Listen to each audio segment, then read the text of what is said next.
Well, hello and welcome back to Supposedly Fun. I'm here with my buddy Guinness to do a Friday Reads video. Poor Guinness has had a bit of a rough week. He actually had to get knocked out at the vet yesterday so they could do a little procedure. It's fine. He's fine. He was really groggy yesterday, but he's bouncing back today, and that's been good. So he's here hanging out with me, and we're going to do our Friday Reads, my typical thing of filming a Friday Reads on a Friday, posting it on a Saturday. I will say, I don't really have a big plan for what I'm going to talk about in this video. I may get to the actual Friday Reads portion of it, and he's lying down fairly quickly.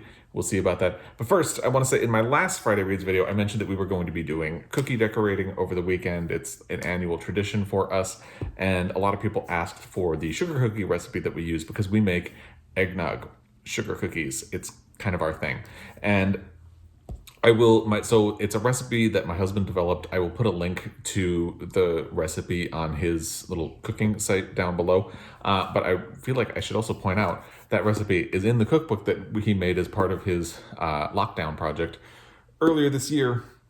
My mac and cheese, a cookbook by him. The link is in the description box for pretty much every video that I make, but this is something I believe it's on Blurb. So if you want to look at it, go ahead. But the recipe is in there. Let me see if I can find it. It's with a bunch of other holiday recipes that we like to make. Here we go. Eggnog sugar cookies with a photo of some of the ones that we've made in the past. And actually, I'll put a photo of some of the ones that we made this year. It went really well. The cookies all came out really delicious as usual, and that was really nice. We are fully in the swing of the holidays right now. If you're already celebrating, happy holidays, happy Hanukkah. And if not, I hope you're looking forward to the big days coming up next week, Christmas Eve and Christmas. I'm obviously very excited since clearly I have holiday decor all over and a big tree. So I'm really looking forward to it. I'm trying to think about next week. It's going to be a weird work schedule, and then obviously Christmas is coming. So I don't know if I'm going to be able to get a Friday Reads video in. If I do at all, I'll have to pre-tape it, and pre-taping is, I have wildly varied success with that. Usually I'm not able to pull it off, but we'll see. What I'm thinking is if I can't do a Friday Reads video filmed in advance, I have a blooper reel that's almost ready to go. And actually, I've had a bunch of bloopers already in the making of this video, so maybe it'll be ready to go by then anyway. So if you don't see me in a Friday Reads video next week, I'll have a blooper reel for you as well. So hopefully that'll be something. And then I have at least one other video plan that I'm going to try to get out next week, but I don't know what the schedule will be. And then I'm off from work in theory. I don't know, I put the quotes on in theory, but in theory, I'm off of work between Christmas and New Year's. So I don't know what my posting schedule for that is going to look like. I'm going to try to get some, I've already kind of called my reading goal for the year. So I'm going to try to get a wrap up on that.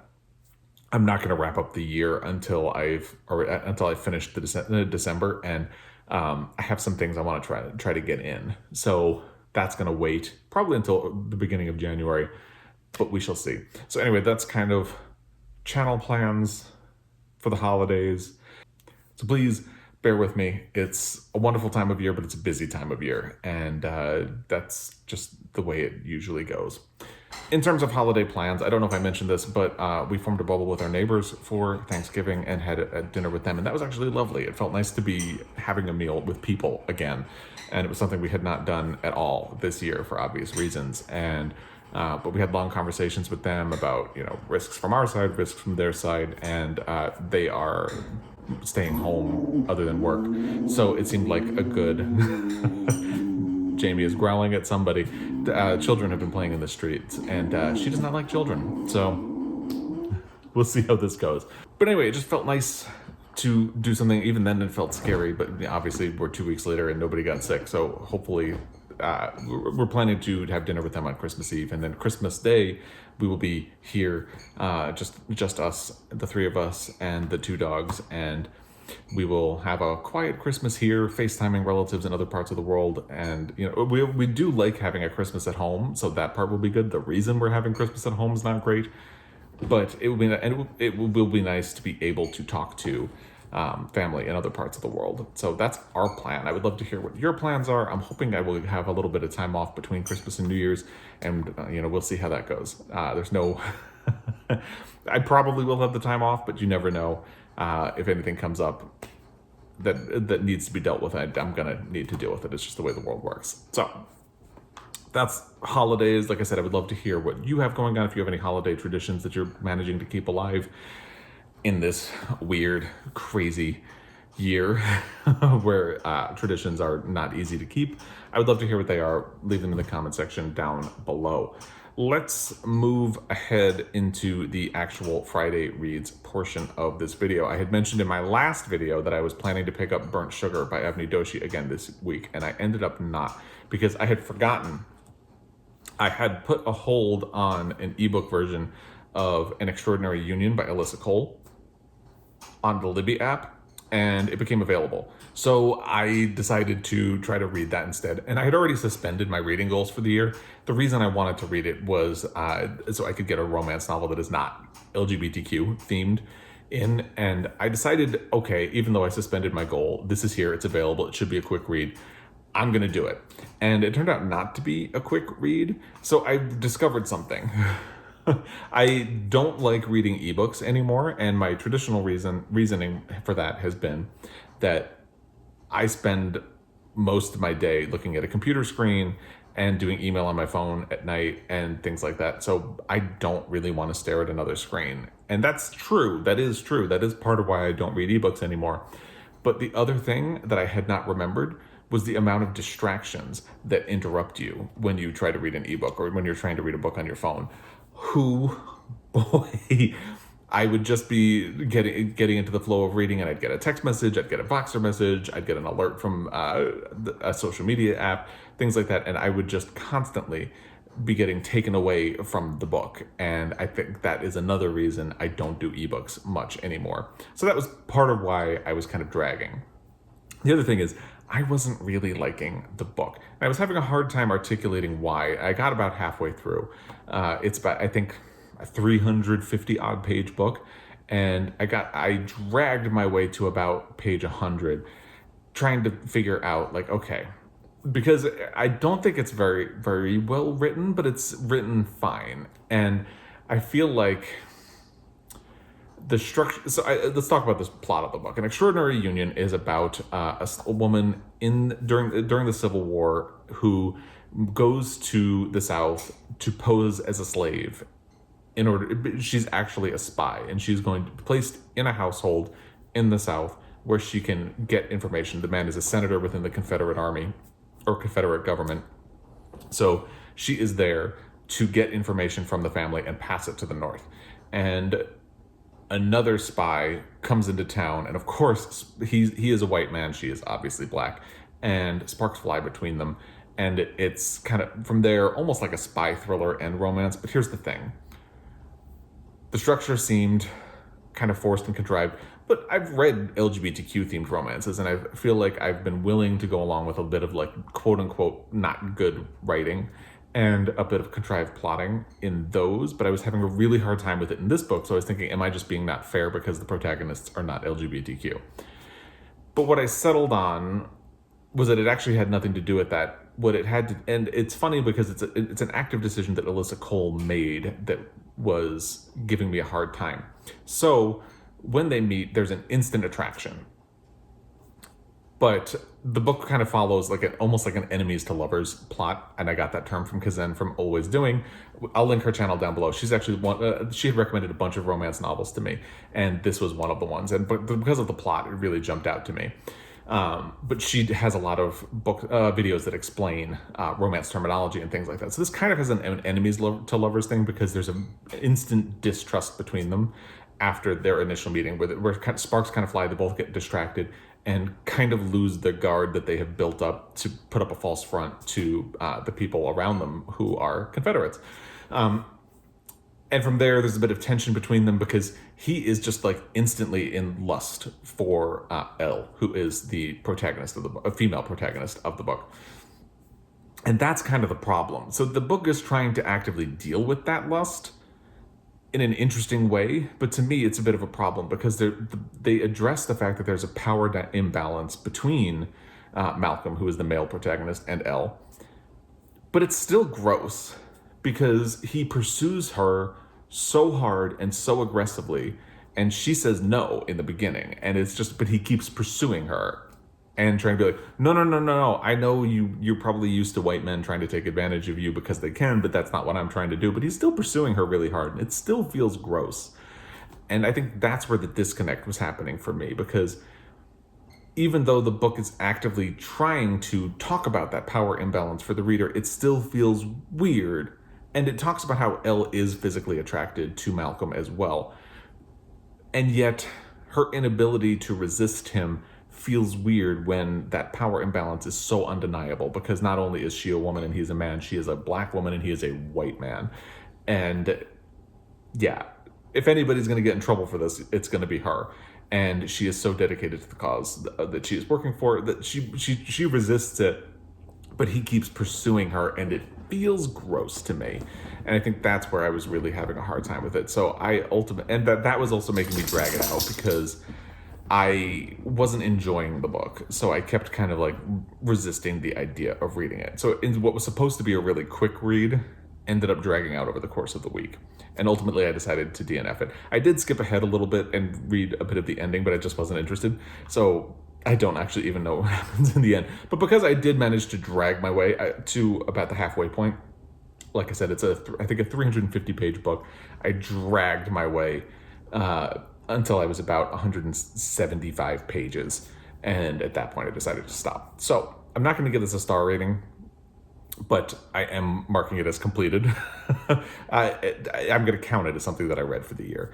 And but I'm sure this is a book that a lot of people would enjoy. I kind of had a problem with it and ultimately did not finish.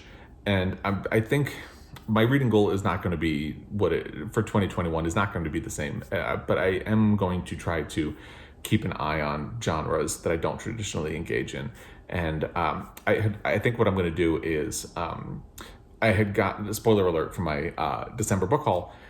I got a copy of Stacey Abrams's, one of her romance novels. She writes romance novels under the name Selena Montgomery. And I think that might be something I try to read, if not this month, next month, or at some point in 2021, and see how that one goes for me instead. I will say, even though this romance novel was kind of a fail for me, I really do appreciate the depth and the broad offerings that the romance genre has to offer and how considered they are and varied and open they are. And there are a lot of really good things about this book. It just wasn't for me. And I hate saying it's not a me book or anything like that, because I think there's merit in reading things that are not a for you book or a you book. And so I'm glad I made the effort, even if it wasn't much of a success. So that is a book that I DNF'd this week. In terms of other things I was reading this week, I mentioned in my last Friday Reads video that I got access to the audio of The Vanishing Half by Brit Bennett, again on Libby, and I have been listening to that. I have a physical copy, but I started the audio earlier this year and didn't finish it before it had to go back. So I'm doing it that way again. I think I'm about 35% of the way through the audio, and I'm really enjoying it. It's funny, once I went back to the beginning. When I got it, I was 47% of the way through the book, but I went back to the beginning. And it's funny because I think since I didn't finish it, and since there was such a lag between when I started it and now, I didn't really remember I remember the broad strokes of the book, but not the details. So I'm really glad I went back to the beginning. And I can see why this is something that has popped up on a bunch of year-end best lists, the New York Times for one. And it's going to be interesting to see how the plot continues and develops as it gets into the second half of the book. And I think there are a lot of smart observations. A lot of people have mentioned that they are going to try to read this as a companion to Nella Larsen's book Passing, and I think that's a very good ambition. I don't have a copy of Nella Larsen's book. I may kind of keep my eye out for it because that is a book that sounds really interesting. And I think there are a lot of ways in which, so this book, if you're unfamiliar, deals with two sisters who are light-skinned, and they live in a town where there's largely African-American, but the goal is to be as light-skinned as possible. So as children, their mother keeps warning them not to date dark-skinned men. And as they grow older, one of the sisters ultimately decides to pass as white, and the other one ends up having a child with a darker skinned man, and the child is darker skinned. So the book very heavily deals with colorism, but it's using colorism to get at the idea of how you present yourself to the world and who you actually are, and how fluid our definitions can actually be, even though they seem really concrete. And there are a couple of different ways she goes about that. Obviously, with the twin sisters, one who decides to pass as a white woman and one who decides not to, but also with the identities of the attitudes of the town in general, and with the attitude of, there's a man called Early who is dark-skinned, who kind of gets into a relationship with one of the sisters, and the way the world perceives him and treats him, and then also with the introduction of a transgender character as the book continues. And I think it deals with all of those in a really interesting way and starts having interesting conversations about the idea of identity and how fluid identity can be, or how you can almost start over. I don't want to use the term start over, because for someone who is transgender, it's not necessarily starting over so much as coming out. And it's not changing your identity so much as kind of actualizing the one that has been there all along. So, but I think it'll be interesting to see how that storyline progresses. The introduction of it has been interesting. It'll be interesting to see how it goes in the latter parts of the book. So I'm looking forward to getting further into this. And then my plan is, now that I have gotten An Extraordinary Union, which I had forgotten that I had a hold on, out of the way, I am finally going to get back to Burnt Sugar by Avni Doshi. I at least this year, I'm trying not to put pressure onto like, these are the things that I need to finish by the end of the year. The year has been stressful enough, and that's part of why I ended up suspending my reading goal for 2020. I didn't, the mad rush to try to get a lot in before the end of the year felt arbitrary and stressful, unnecessarily stressful in a way. But this is something that I would like to finish because I was enjoying it, and I want to finish it. And there's always a danger, because usually, even with the best of intentions, if I put something to the side, I end up not getting back to it. And I'm halfway through this, and I want to get it before the end of the year. So we will see how that goes. That's the plan. We'll see. Like I said, An Extraordinary Union wasn't even on my radar in my last Friday Reads video, and it ended up coming up. But that's the plan. Finish the audio of The Vanishing Half, and finish the physical copy of Burnt Sugar. That's my goal for this coming week. I don't know how much reading I'm planning on getting done between Christmas and New Year's. Like I said, I'm hoping I'm going to have time off. My family hopefully will have time off, or at least my husband will, and we'll see how that goes. I'm just going to see what I get to, what I don't get to. No pressure. But if there's anything that you are trying to get in by the end of the year, I'd love to hear it, and how your reading goal is going. Like I said, I suspended mine, but I'd love to hear what you're doing, what your plans are, and any end of year goals or things you're trying to cram in before the end of the year. I think that's everything for this Friday Reads video. I'm going to leave it here. And as always, I really appreciate your time watching this video. I appreciate you. Happy holidays if you don't watch another video of mine before the holidays. Happy holidays if you're already celebrating. Again, happy Hanukkah. And I will be back. Until next time, happy reading.